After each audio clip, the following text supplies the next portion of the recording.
ಒಂದು ತಿಂಗಳ ಅಂತರದಲ್ಲಿ 2 ಬಾರಿ ಕೃಷ್ಣ ಜನ್ಮಾಷ್ಟಮಿನ? ಹೌದು, ತಿಳ್ಕೊಳ್ಳೋದಿಕ್ಕೆ ಪೂರ್ತಿ ವಿಡಿಯೋ ನೋಡಿ. ದೇವಕಿ ಹಾಗೂ ವಸುದೇವನಿಗೆ ಹುಟ್ಟಿದಂಥ 8ನೇ ಮಗು ಕೃಷ್ಣ. ಈತ ಹುಟ್ಟಿದಂಥ ದಿನ ಶ್ರಾವಣ ಮಾಸ ಕೃಷ್ಣ ಪಕ್ಷದ ಅಷ್ಟಮಿ ತಿಥಿ. ಸ್ಥಳ ಮಥುರೆಯ ಕಾರಾಗೃಹ. ಅದೇ ಜಾಗದಲ್ಲಿ ಇವತ್ತು ನಾವು ನೋಡಬಹುದು ಕೇಶವ ದೇವ ಅಥವಾ ಕೃಷ್ಣ ಜನ್ಮಸ್ಥಾನ ದೇವಸ್ಥಾನವನ್ನ. ಸಾಕಷ್ಟು ದಾಳಿಗೆ ತುತ್ತಾಗಿ ಪದೇ ಪದೇ ಇಲ್ಲಿ ದೇವಸ್ಥಾನದ ಕಟ್ಟಡಗಳು ಬದಲಾಗಿರಬಹುದು. ಆದ್ರೆ ಇಲ್ಲಿ ಮೊದಲ ದೇವಸ್ಥಾನದ ನಿರ್ಮಾಣವನ್ನ ಮಾಡಿದ್ದು ಕೃಷ್ಣನ ಮರಿಮೊಮ್ಮಗ ವಜ್ರನಾಭ. ಇನ್ನು ಶ್ರೀ ಕೃಷ್ಣನ ಬಾಲ್ಯಕ್ಕೆ ಸಾಕ್ಷಿಯಾದ ವೃಂದಾವನ. ಈ ಕ್ಷೇತ್ರದಲ್ಲೇ ಸುಮಾರು 5,500 ದೇವಸ್ಥಾನಗಳು ಕೃಷ್ಣ ಹಾಗೂ ರಾಧೆಗೆ ಅರ್ಪಿತ.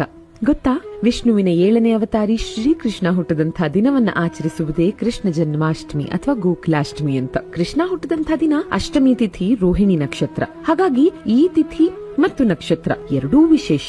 ಆದ್ರೆ ಈ ಎರಡೂ ಒಂದೇ ದಿನ ಬರೋದು ಬಹಳ ಅಪರೂಪ. ಅಪರೂಪಕ್ಕೊಮ್ಮೆ ಹಾಗೆ ಬಂದಾಗ ಅದು ಬಹು ವಿಶೇಷ ಅನ್ನಿಸ್ಕೊಳ್ಳುತ್ತೆ. ಕೆಲವರು ಅಷ್ಟಮಿ ತಿಥಿ ದಿನ ಕೃಷ್ಣ ಜನ್ಮಾಷ್ಟಮಿಯನ್ನ ಆಚರಿಸಿದ್ರೆ, ಇನ್ನು ಕೆಲವರು ರೋಹಿಣಿ ನಕ್ಷತ್ರದ ದಿನ ಆಚರಿಸ್ತಾರೆ. ಈ ಎರಡೂ ಆಚರಣೆಗಳಿಗೆ ಪ್ರತ್ಯೇಕ ಹೆಸರು ಇದೆ ಅಂತ ನಿಮಗೆ ಗೊತ್ತಾ? ಮನ್ನಾರ್ ಕೃಷ್ಣ ಜಯಂತಿ ಅಷ್ಟಮಿ ತಿಥಿಗೆ ಪ್ರಾಧಾನ್ಯತೆ, ತೋಳಪ್ಪರ್ ಕೃಷ್ಣ ಜಯಂತಿ ರೋಹಿಣಿ ನಕ್ಷತ್ರಕ್ಕೆ ಪ್ರಾಧಾನ್ಯತೆ. ಈ ವರ್ಷದ ಮನ್ನಾರ್ ಕೃಷ್ಣ ಜಯಂತಿ ಹಾಗೂ ತೋಳಪ್ಪರ್